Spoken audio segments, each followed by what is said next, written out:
Come, let us renew the kingdom before the Lord.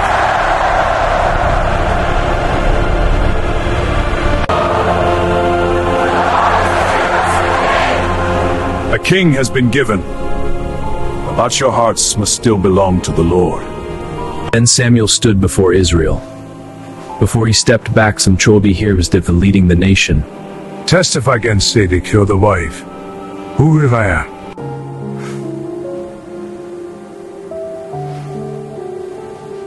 The Lord is witness against you, and his anointed is witness this day. Sam reminded Israel of the Lord's faithfulness. Again and again God had delivered them. But when they forgot that King Beer and bondage followed, when you saw the king of the Ammonites coming and chosen.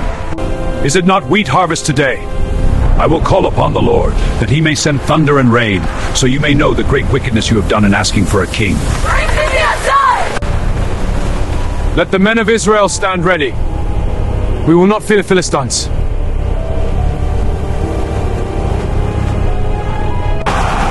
Israel! The Hebrews have attacked! Then Jonathan struck the Philistine garrison, and war was about to fall on the land. The Philistines answered with terrifying force. Chariots, horsemen, and soldiers filled the land like sand on the seashore. Israel's courage. I can't survive this. The Philistines will destroy us. Hold your place. Samuel will come. Samuel had told Saul to wait. 7 days passed, but when Samuel did not appear at the expected time, Saul saw the people scattering from him. Bring the burnt offering and the peace offerings here to me. Saul reached for worship, but not with obedience.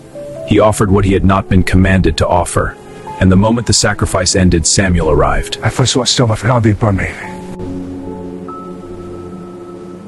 You have done foolishly. The people were scattering from me. The Philistines were gathering. I had to act. You have not kept the command of the Lord your God. The Lord would have established your kingdom over Israel forever. But now your kingdom shall not continue.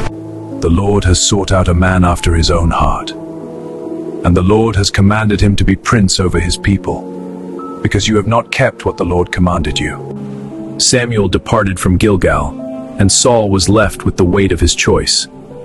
The prophet had spoken, but the war had not ended. We have no swords. Only Saul and Jonathan are armed.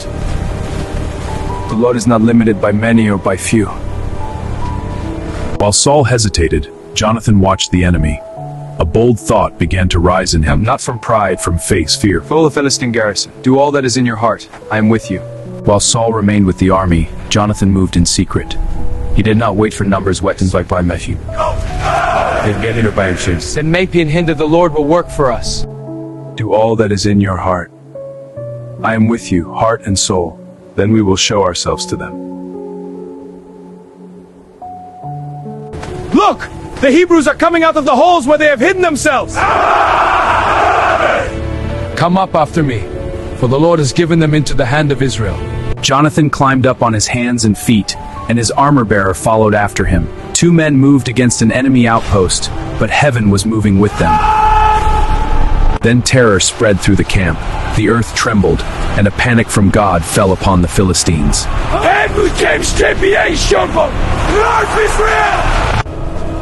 Look! The multitude is melting away! Count the men, see who has gone from us. Jonathan and his armor-bearer are missing. The Philistines are fleeing! After them! Do not let them escape!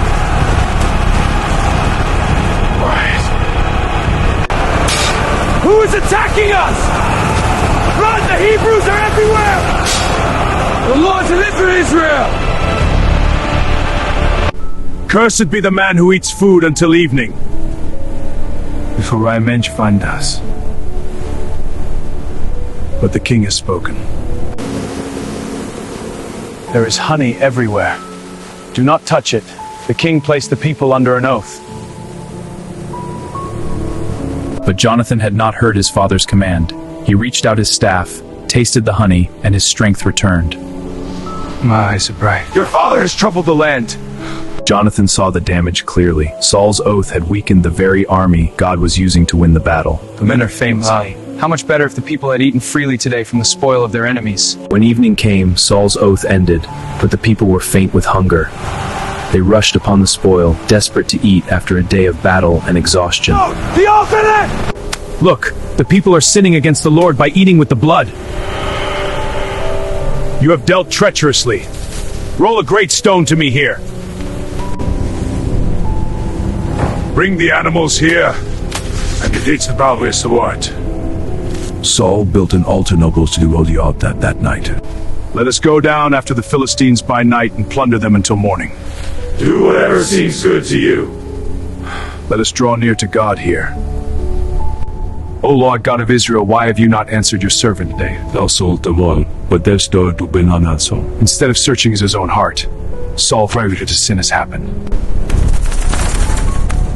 Tell me what you have done. I tasted a little honey. Half will die. I only tasted a little honey with the end of my staff. If I must die, I am ready.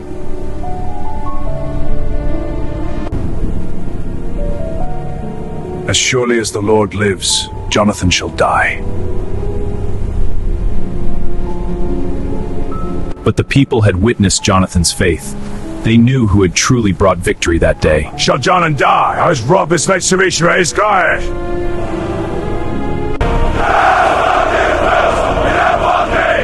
The army declared that Jonathan had fought with God that day. They would not allow the hero of Israel to die because of a foolish oath. So the people rescued Jonathan, and he did not die. For the first time, Saul's authority was openly challenged, and the cracks in his leadership became visible to everyone. Israel returned home victorious. Saul had begun listening more to fear than to God, and every decision would now pull him farther from the kingdom the Lord had once promised to establish forever. The Lord sent me to anoint you king over his people Israel. Now therefore, listen to the words of the Lord.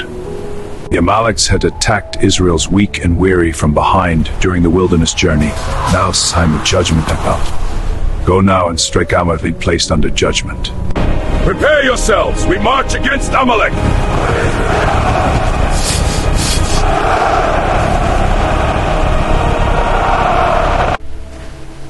Depart from among the Amalekites, lest I destroy you with them.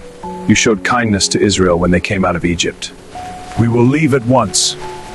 Saul struck the Amalekites across the desert. Their army collapsed before Israel, and their king Agag was captured alive. My king, these animals are too valuable to destroy. Keep the best. Destroy only what is lifeless. Your victory has made you merciful. I regret that I have made Saul king, for he has turned back from following me and has not performed my commandments. Samuel was angry and deeply grieved. He cried to the Lord through faith, you who remained faithful. Lord, you raised him from nothing. Why has he turned away from your voice? This Saul was reminded of this victory. The race of Labar the Tartar, the rage already his disobeys. At dawn, Samuel went to confront Saul. But the king greeted the prophet as though he had done nothing wrong. Blessed be you to the Lord. I have performed the commandment of the Lord. Saul claimed complete obedience, but the sounds Samuel spared became a different story. What then is this bleating of the sheep in my ears and the lowing of the oxen that I hear against them? Stop! I will tell you what the Lord said to me this night. Speak.